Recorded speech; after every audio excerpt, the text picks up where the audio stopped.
topic is self-assessment and looking to make a distinction between judgment, self-judgment, and self-assessment, and using it as a tool to forward ourselves rather than debilitate ourselves through harsh evaluation. So before we get started, let's just take a couple minutes to get settled in and present. Let's take a deep breath in through your nose and hold it. And imagine clean, crisp oxygen flowing into your lungs, flooding your bloodstream, nourishing all your cells, all your organs, bringing vital life force and energy. And as you exhale, exhale any stress, any tension. And now let's take another deep breath in through your nose. Hold it. And this time, imagine sparkling white light electrifying and energizing and lighting you up, all your molecules, all your electrons, and electrifying, invigorating, and energizing every part of your being and connecting you with the world beyond. And as you exhale, exhale any stress, any tension. And now let's just take a moment to press our palms together and softly, softly, softly, let's rub our fingers against our palms. Feel the tingling in your fingers, feel the tingling and tickling in your palms, and how delicious that sensation is. And just allow yourselves to become present right here, right now. Welcome, welcome, welcome. It's great to be back. It's Monday again. And let's talk. Well, lots of us in the US had a Thanksgiving weekend, and we might still be having food hangovers or leftover hangovers. But what a gift to have a designated holiday to really, really presence ourselves to what we're grateful for. So I want to talk about self-assessment versus self-judgment. And I think that when we look at ourselves, we tend to be either overcritical or overly aggrandizing, probably mostly more overcritical. And um, I think we might be applying harsh judgment on ourselves as well as a false humility. And I don't think that either of those things serve us or serve the people that we come in contact with if we can't really take ownership of where we are. We can recognize, hey, there are things about the way that I am or the way that I show up in the world. Good morning, Dido. Welcome, welcome. And by the way, I hope everybody had a wonderful weekend. And if you celebrated the holiday, I hope it was an enriching time for you and the people that you were with. So when we evaluate ourselves, what we often fall into is critic mode, and uh, rather than just being able to make an assessment of our strengths and our weaknesses, we typically judge our weaknesses, make ourselves wrong for them, and then ignore our strengths, typically. And some people aggrandize their strengths. And so in those cases, we're looking at sort of an opposite dynamic. But what we want to be able to do is to really recognize what our strengths and our weaknesses are, and that in and of itself is a judgment, I realize. But as we look at what our capabilities are, emotionally, spiritually, physically, um, mentally, uh, if we can look at our capabilities and our capacities and our talents and our areas where we would like to have improvement. And if we can do that in a compassionate way where we're not judging ourselves for being a particular way, maybe we could be more sensitive. We don't have to say to ourselves, well, I'm a terrible person because I'm not sensitive enough. or I'm a weak person because I'm too sensitive. I think that we can recognize instead that maybe we have the capacity to grow our sensitivity without judging it, just other than to say, you know, I'd prefer to be able to be more sensitive. Or for many of us as healer people, I would prefer to be less at the effect of other influences, outside influences. And if we couch this whole conversation in the context of preference, then rather than I should be this way or I should be that way, then we can eliminate a lot of the charge around the conversation, and also open up greater possibility. Because if we're making ourselves wrong and bad for being how we are, then we don't have the capacity to be moving from that place with as much ease as we could if we didn't set up that resistance. So recognize that judgment is resistance. And as we judge ourselves for being wrong or bad because we show up in the ways that we do in the world, then we're impeding our ability to make other choices or to show up in different ways. So let's see. So we're talking about being too sensitive. So uh, who who says it's too sensitive? What we could say is, I experience being more sensitive than I would prefer. And what then would change that? Another, actually, as I'm thinking about it, the words that we're using to assess ourselves are really critically important. So by saying I'm too sensitive, or I'm more sensitive to things than I would prefer to be, I think we get to look at the words we're using. We get to look at the word sensitive. What does it mean to be sensitive?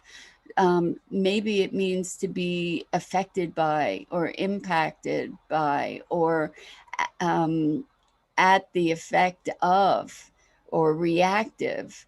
So if I say I'm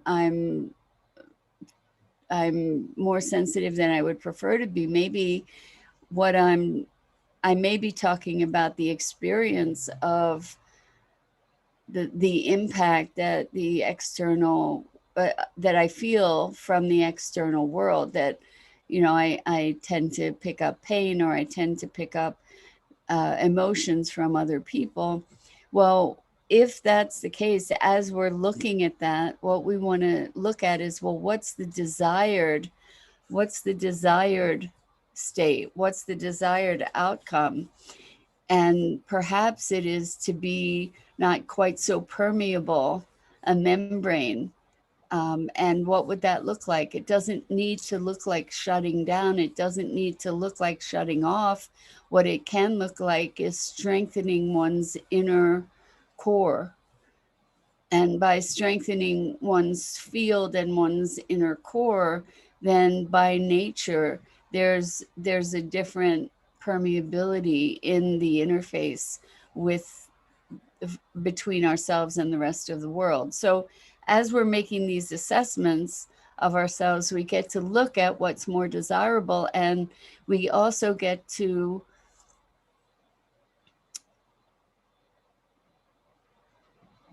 break that down into the things that we're really looking to shift. Now, first, we get to make the assessment. So we may make the assessment and say, well, I'm sensitive. So what does sensitive mean? Let's look at that. And what would be more desirable? And how do we find our pathway there? And I just sort of gave an example of how we can go through that process to look at how we're making these assessments, and what the criteria is for these assessments that we're making. So let's see. I'm trying to think of another example. Maybe you have an example in your life of something that you're aware of about yourself. So for instance, I've noticed that I need a lot of downtime. I need a lot of recovery time and the regrouping, so recharging time to find myself back to center, and that I need one-on-one time with myself in order to do that. And sometimes it's kind of unplugging, and for me, that can look like watching Netflix or something. Um, and I've had awareness about that, and I've had judgment about needing so much downtime to regroup, and maybe I've had judgment about that I spend time watching TV, perhaps, but I get to go and look at these patterns and say, well, what would I prefer? And am I okay with that? And I don't need to make myself wrong for doing these behaviors. Perhaps I might, in making that assessment, I might say, well, maybe there's a behavior that I would prefer. Maybe there's a way to unplug and recharge that I would prefer, in addition to meditation, in addition to doing personal work on myself, in addition to doing other nurturing behaviors. Maybe there's something else that I could supplant this with. So the point of this whole assessment idea is to be able to look at the elements in our lives that are not giving us the greatest sense of fulfillment or um, peace, pleasure, the things that aren't working as well as they could. And in the assessment, we can even be looking at things that are working well and identify behaviors or patterns that might be more empowering, that might work even better for us and our well-being. And I know I've spoken about this before, but it's really important to take ownership of our strengths consciously. And with this is not bragging when we can say, hey, I have a particular aptitude in this area or that area or the other area. It's not, it doesn't have to be self-aggrandizing. It doesn't have to be perceived as boasting. It is an assessment.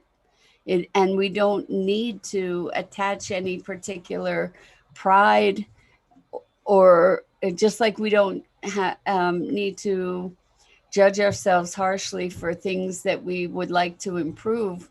We get to not have to be identified with, prideful about the things where we do have strengths, because there are strengths, there are gifts, they're there for us to share with the world, and to be able to express ourselves through those gifts. So by taking ownership of them, we're presencing ourselves to our capacity to contribute more fully, right? More authentically. Um, some people are meant to be in the spotlight, and when they know that they're meant to be in the spotlight, they can utilize that spotlight more effectively for communicating what they came here to communicate, sharing in the world. So Rosalind says, writing greeting cards takes me a long time to figure out what to say. Rosalind, I just don't, is that something that you're observing about yourself that you would like to improve? That's a character or a trait. What I notice about writing, and this is, I'm kind of glad you brought it up, Rosalind, because I noticed for myself that I've improved a lot. Good morning, Danette. Welcome, welcome. Um, I've improved a lot with this, but I used to torture myself terribly over writing. And that was because of making my voice public and being afraid of saying the wrong thing. And so this time together with you on a daily basis during the week has helped me to overcome a lot of the fear of being perfect or not being perfect, the fear of not being perfect and saying the wrong thing or um, not saying things as magnificently as I would like, and or as intelligently or as articulately, and uh, particularly when I would write, the self-judgment would kick in, and in terms of not trusting my own voice. And I've found a lot of tricks over the years to help with the writing, and that is partly, imagine that you're writing to a friend and someone you deeply love. We don't have to be profound. We can be heartfelt. And I think the challenge for me, and I wonder if this is true for you too, Rosalind, in writing greeting cards, is if um,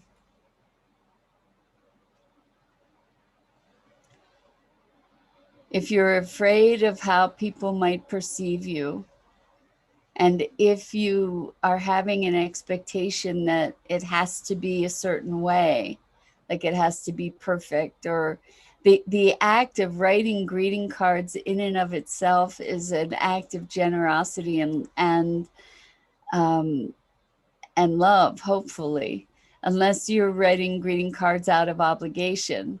So if you're writing greeting cards out of obligation, the shift to appreciation and connection might make it easier for you to write them. Like if you're connecting with the person, feeling the connection, feeling the love and appreciation for them, then that may find its way easier onto the page. So again, I think it's self, uh, our self criticism, or our um, I'm not thinking of the word at this moment, but where we're, you know, we have a lack of self assurance, and that's where it becomes difficult to express what we want to say in a way that flows. So the more, what I've noticed, Rosalind, is that as I've trusted my own voice more, as I've trusted myself more, rather, I've trusted my voice. So I've trusted what I'm writing more, or um, I'm willing to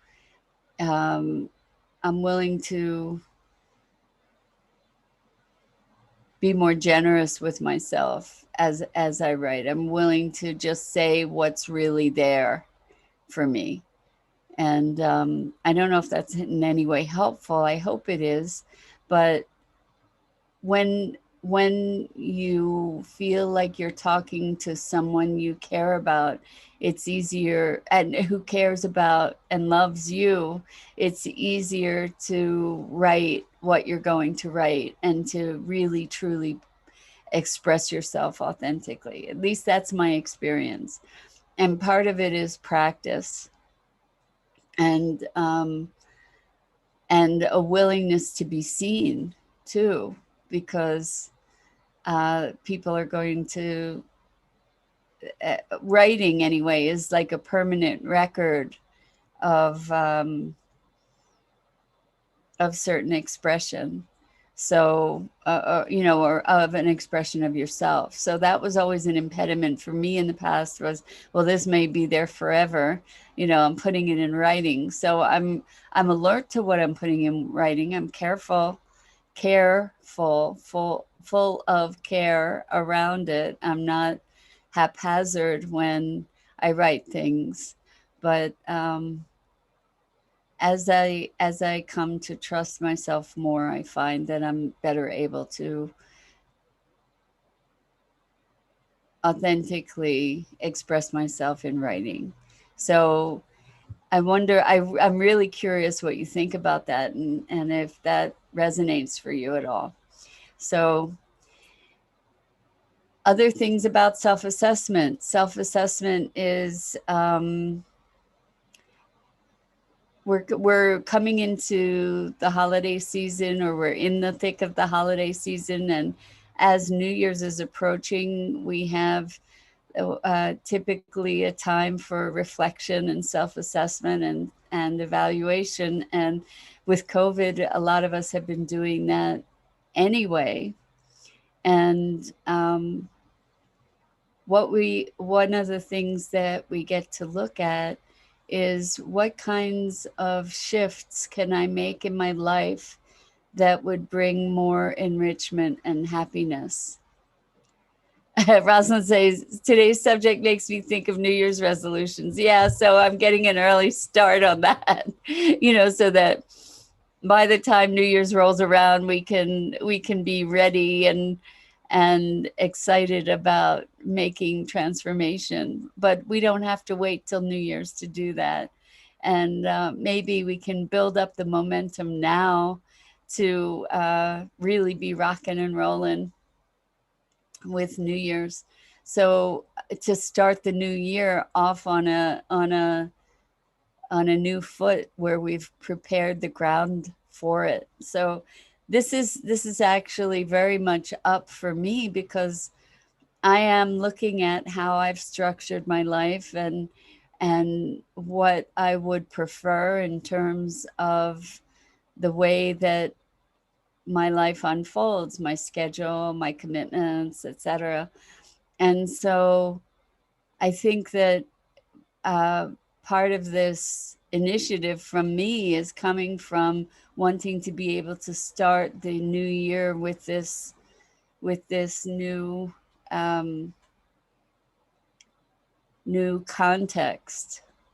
And so I need to lay the groundwork for it and prepare for it, and um, light the way for myself in that uh, initiative. And um, so I have a lot of decisions to make, and I get to look at what is best serving me in my life, and what patterns are best serving me that I have. And I think it's a good time for us to start thinking about that now. Um, Oftentimes it's right up before New Year's, and we take that moment to assess and evaluate.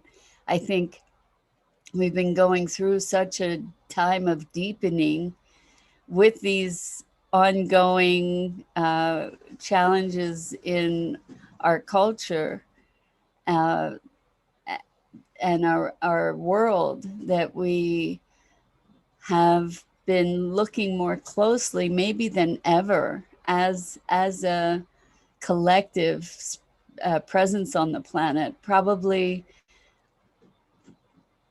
globally, there's been more introspection and self-assessment and reassessment and reevaluation than ever in human history. And not just because there were more people, but because we're all experiencing a similar circumstance, and we're aware that we're experiencing that circumstance. So um, yeah, I think it is a good time, and to not make our resolutions be New Year's resolutions, but to make them part of an ongoing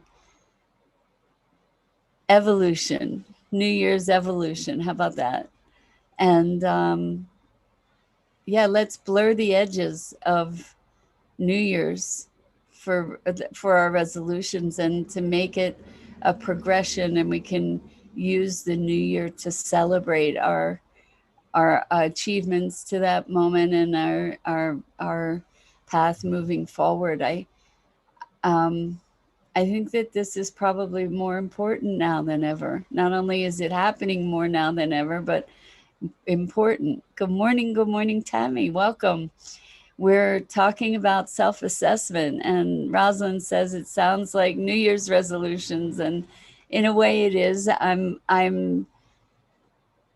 in a deep period of assessment of my life, my lifestyle, my choices, what I prefer, looking at my strengths, looking at where I um, I have room for growth, and all of that is helping me to be looking at what the the path forward is that I prefer to take. So the thing that is most important about the self-assessment is that it not be judgment of right and wrong and should. We don't get to say I should be more this, I should do more that.